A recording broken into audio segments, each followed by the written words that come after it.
Otep à tous, bien-aimés frères et sœurs. Cardinal Robert Sarah, né en 1945, si j'ai bonne mémoire, candidat, bien entendu, hein, à la papauté, donc pour être le prochain pape, vient de faire un discours à Bruxelles,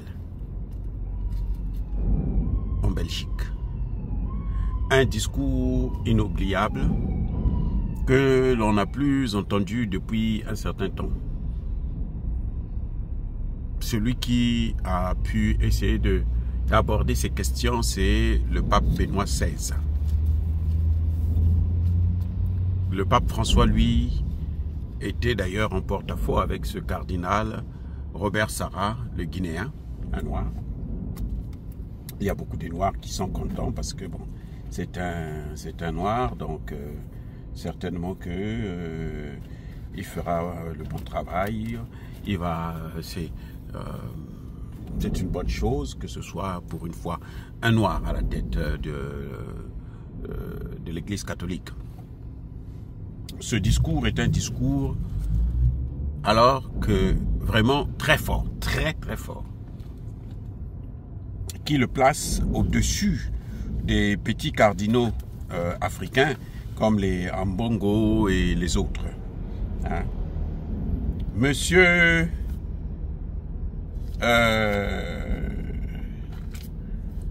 Sarah, il n'est pas passé par 4 chemins.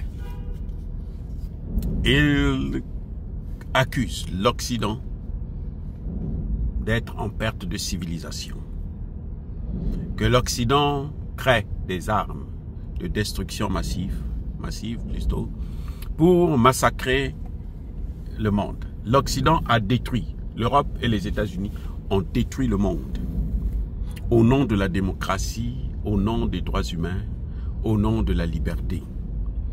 Ils dominent le monde. Ils viennent en vous faisant croire qu'ils viennent pour vous aider, ils viennent pour vous apporter la paix, mais ce sont eux qui ont détruit la Libye, l'Irak, l'Afghanistan, la Syrie et j'en passe.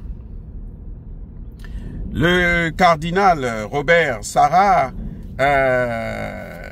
vous parle de la crise de civilisation, l'Europe qui est en rébellion contre Dieu, alors que c'est une société purement chrétienne. Mais ils sont en rébellion contre le Dieu. Ils ont même tué Dieu pour... maintenant, ils sont en train de tuer ce que Dieu a créé, c'est-à-dire l'homme. La destruction, il parle de la destruction systématique, la destruction de la famille en Europe. La famille n'est plus ce qu'elle était, le père, la mère et les enfants. C'est maintenant le père, la mère, et puis bon... Donc, le cardinal Sarah nous tient un discours ici révolutionnaire. Ah oui. Beaucoup d'Africains vont le soutenir parce qu'il est africain. Mais bon, il a peu de chance, à mon avis. Sauf, écoutez bien, sauf si Donald Trump le soutient. Parce que sa conception de la famille, c'est exactement la même conception que Donald Trump a. Je reprends. La conception du cardinal Sarah de la famille, c'est la même conception que Donald Trump a à propos de la famille. Et Donald Trump l'a expliqué, l'a exprimé.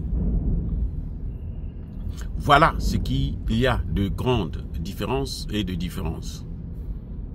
Les amis, c'est incroyable, mais vrai. Donc, lui, il ne peut pas être cardinal. C'est pas possible. S'il est cardinal, c'est que Donald Trump a mis son poids. Parce que c'est vrai que vous allez me dire que les cardinaux sont réunis en conclave et puis bon, les cardinaux ne sortent de là que lorsqu'ils ont nommé le prochain pape. Hein, et ils votent 2, 3, 4 fois même par jour, le matin, le soir, et pendant tout le temps jusqu'à ce qu'il y ait un qui obtient, je pense, le tiers des voix pour être le prochain cardinal.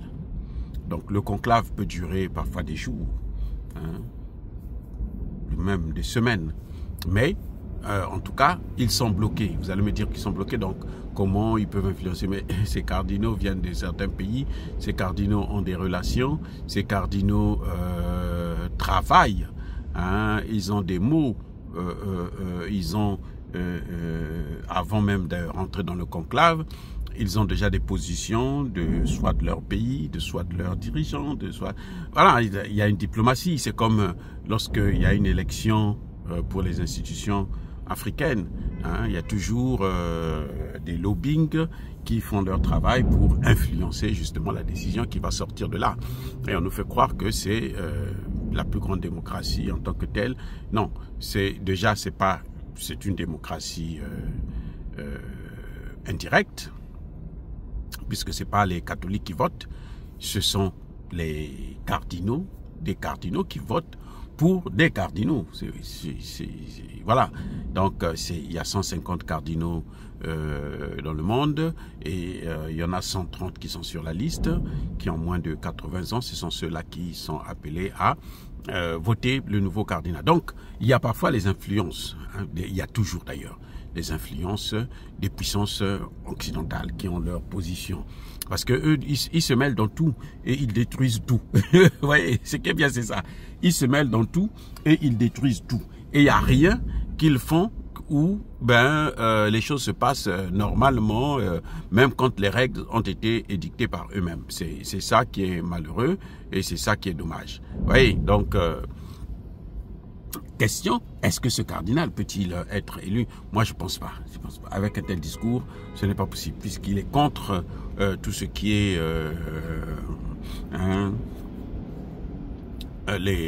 la famille, comme le souhaite Obama, Trump, plutôt Biden. Lui, il est plutôt pour la position de